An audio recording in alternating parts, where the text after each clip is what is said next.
Hello, I am Dr. Djouroukoro Diallo, Associate Researcher at the Center for the Study of Language and Society and Coordinator of the program Initiative Afrique.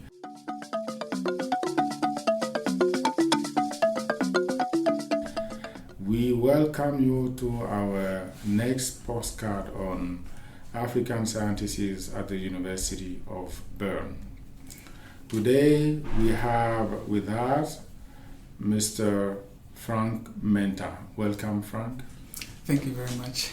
Very happy to be here. Thank you very much. So, who are you? Where are you from? And since when are you here at the University of Bern? Can you tell us something about yourself? Okay, so like you said, my name is Frank Mintah, and then I'm from Ghana in West Africa. That is where I began with my studies. So I did my bachelor's in land use planning from the Kwame Nkrumah University of Science and Technology. And then afterwards, I obtained the DAD scholarship, which is the German Academic Exchange Service scholarship to do my master's in planning and land governance, both at the Kwame Nkrumah University of Science and Technology, and then also at the Technical University of Munich in Germany.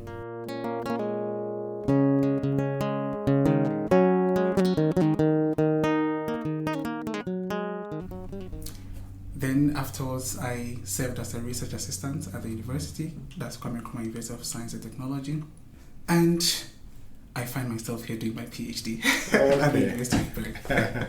Very nice, Frank. This would be actually the first question that we would ask you about your academic career and your itinerary before arriving to Bern. You always say something about it. Mm-hmm. So, what challenges or barriers have you found at the University of Bern, and what would you change for the future? So generally, I think that PhD students in general are provided with all that is required for them to be able to, start their research and then also to excel in their studies, the journey of their studies. However, what I think is a bit of a challenge has to do with the initial stages at the entrance stage before you actually come in here. So there are a number of administrative processes that a person has to go through, and then also the process of getting your stay here, and then also getting oriented around, and then also getting settled into the system. These are, I would say, quite some challenges, especially for a new entrant. So, for example, regarding the administrative processes, like one has to first secure accommodation, which comes with the requirement of paying a deposit, and then subsequently you have to get registered at the city, and then for which you can get your residence card, following which you can then open a bank account and then start getting your pay. But then all the administrative activities related to these processes may appear to be quite cumbersome for new entrants, especially coming from Africa. And so even though the administrators at the various institutes as well as the supervisors also do a great help in trying to help new entrants to go through this process. And then at the university also there is an orientation for international students as well. But then we know that the rates or the times at which PhD students are admitted are very much different from the academic calendar. And so before these orientations by the international office is done, already the PhD students would have found their way out. So I thought that probably if all these information and processes that are required are somehow documented in the form of like a video documentary and is being put on the international offices platform or even the Initiative Afrique platform, then it becomes easily accessible for new entrants, and for which reason they'll be very much prepared, before they come in already.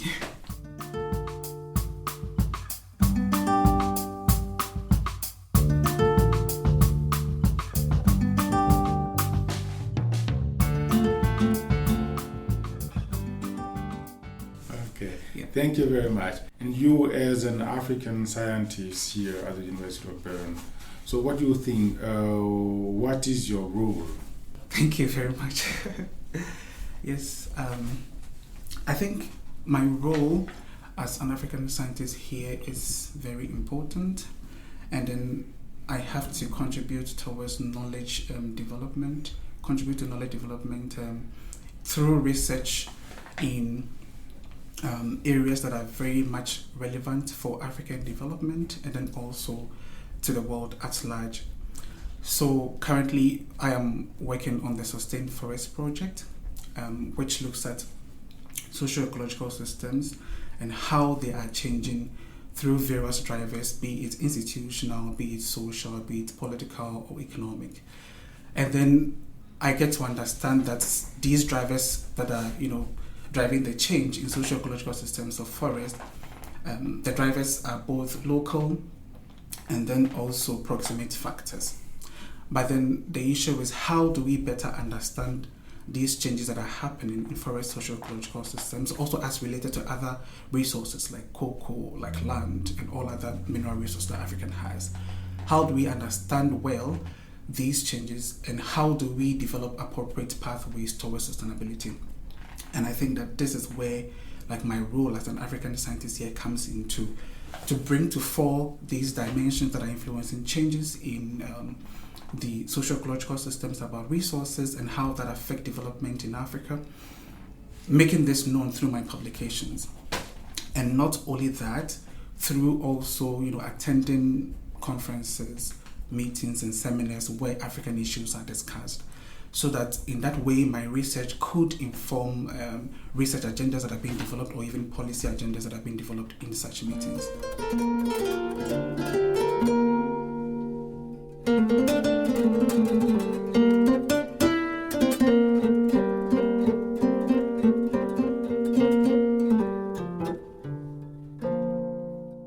So what do you think? What kind of activity do you think Initiative Afrique should promote to offer extra value to African scientists at the University of Bern?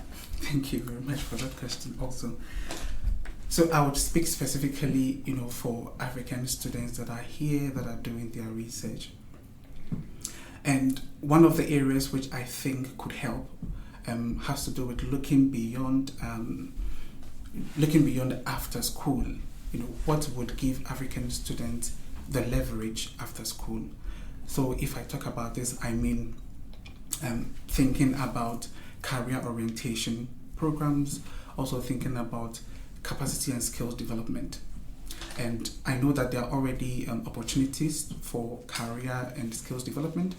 For example, there are opportunities to apply for like research stay in an institute where probably they have a certain expertise in a certain field, which can also benefit African students. And then PhD students also have access to transferable skills that could also benefit PhD students and African students. But the issue has to do with how do we make these opportunities more accessible and to African students, and to also motivate them to participate in these programs. And in that regard, I also think that the Initiative Afrique could also do a very good work for African students by also leveraging on these existing career development opportunities or skill development opportunities to come up with more tailor-made skills and competencies development programs that are more geared towards the African landscape, and then would help African students develop their skills and be better competitive after completing school. And then the other area that I think that the Initiative Afrique could also work to help African students also has to do with supporting the research that African students do.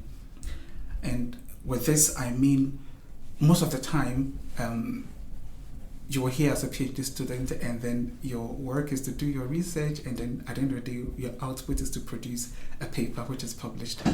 But then how do we also move beyond just publishing a paper in a journal to the stage where our research actually influences physical development in Africa, for example?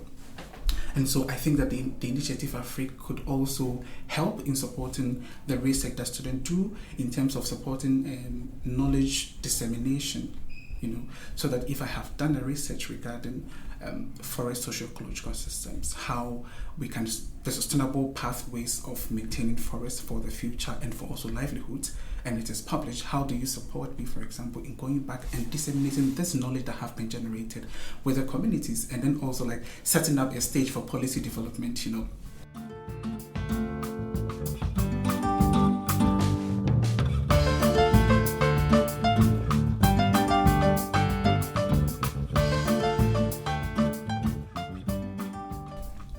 And so I think in that regard, the Initiative Afrique can also help very much to African students' research. And even beyond that, a lot of research is being done at the University of Bern, which is related to, African issues.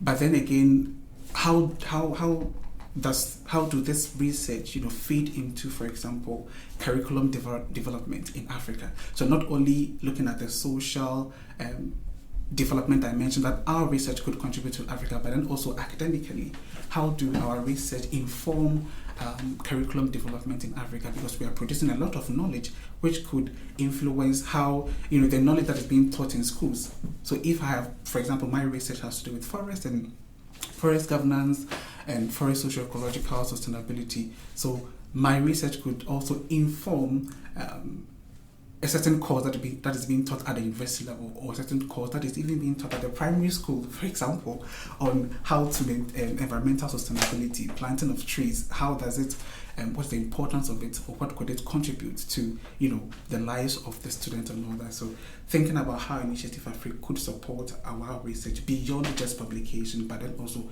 impacting the social and academic conditions in Africa.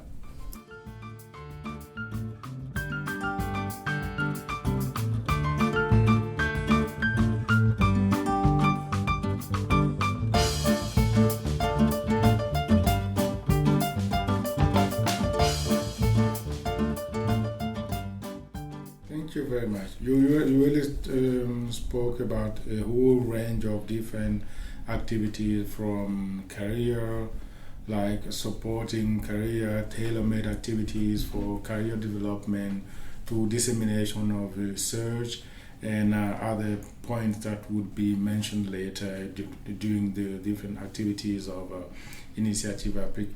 But the question now would be, you yourself, are you part of a specific African network?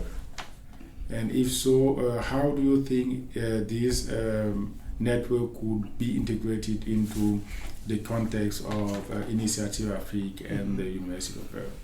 Okay, so I am part of the Network of Excellence on Land Governance for Africa, which is abbreviated as NELGA. So this network was organized by the African Land Policy Center, which is part of the United Nations Economic Commission for Africa, together with the GIZ, which is the German Agency for International Cooperation. So the aim of this network is to contribute towards the African Agenda 2030 Agenda on Land, which is to improve land policy in Africa.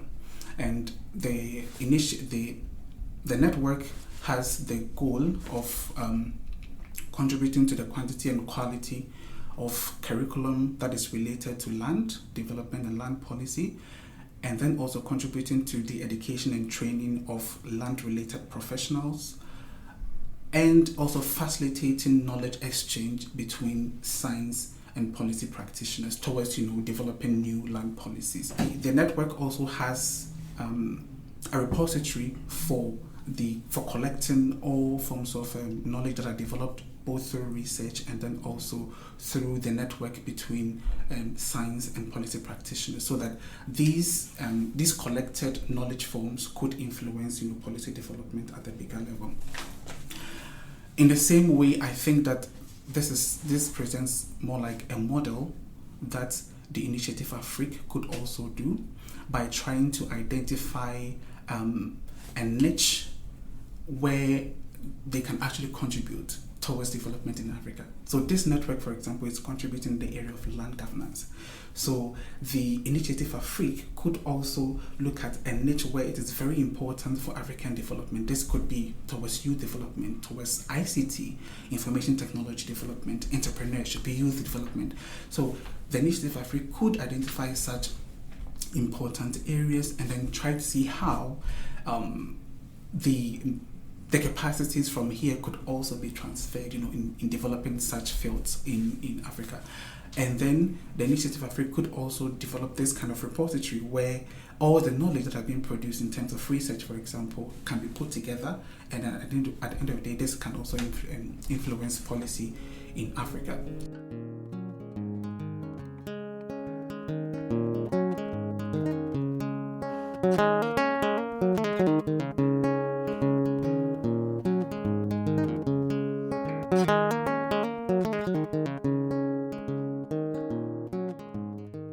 So I think these are the two ways that the Initiative Afrique could actually, connect with Africa and influence development there.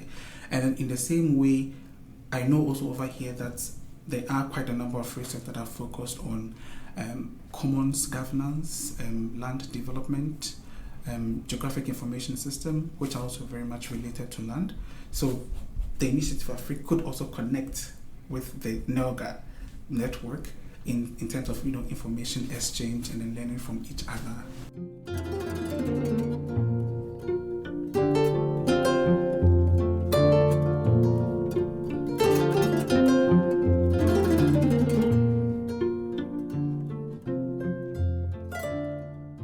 Very good, very, very interesting. You talked about networking, you talked about transfer of skills and knowledge production between like Initiative Afrique and African partners. So what do you think? How the University of Bern could merge better with African universities in the future? So I think that moving forward, one of the ways in which the University of Bern and the Initiative Afrique could connect more with African institutions would be, like I did mention earlier, trying to identify a niche where there's some improvement is needed, or they can actually contribute towards that niche, and trying to identify which African institutions are already doing something about it. So if it has to do with ICT or resource governance or youth entrepreneurship, for example, which institutions are already doing something on it. So maybe the Kwame Nkrumah University of Science and Technology has a program where they teach about youth entrepreneurship, for example, and then the University of Bern could connect in terms of lecturer mobility, for example. So maybe a lecturer from here could go then maybe teach on some of these courses. It could also be in the form of like student exchange, where some students could also come here to learn from some of these skills that are being taught over here.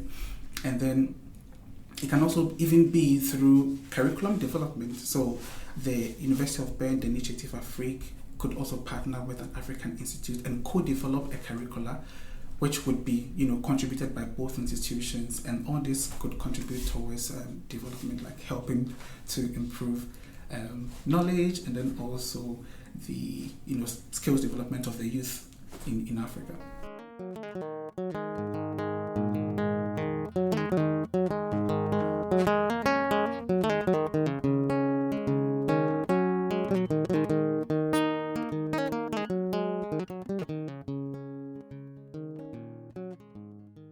So these are all just very interesting ideas and insight that would certainly help people thinking about the relationship between Bern and African partners. So what would you like to add to all of these comments more? Do you have anything more to add? Any other comments or any take-home message for those who are listening to us, or for those African scientists working at the University of Bern or somewhere else in Switzerland or in Western universities? Okay, so perhaps my last messages will be that definitely collaborations between or networking between the University of Bern and African institutions are important. There's certainly some advantages that the institutions here, for the University of Bern, has in terms of technology, in terms of skills, in terms of the accumulation of knowledge, in terms of even financial capacity also. And obviously there are also some advantages in African institutions because they are already on the field, has a lot of knowledge regarding the context, for example. And so collaborating then would help in this exchange where the benefits from the University of Bern is coupled with the benefits of African institutions. And I think that when these things are geared towards, making development in for example, resource sustainability, environmental management, youth development, then I think together the Initiative Afrique can really make a real impact, in Africa, and I'm excited to be part of it. Yeah.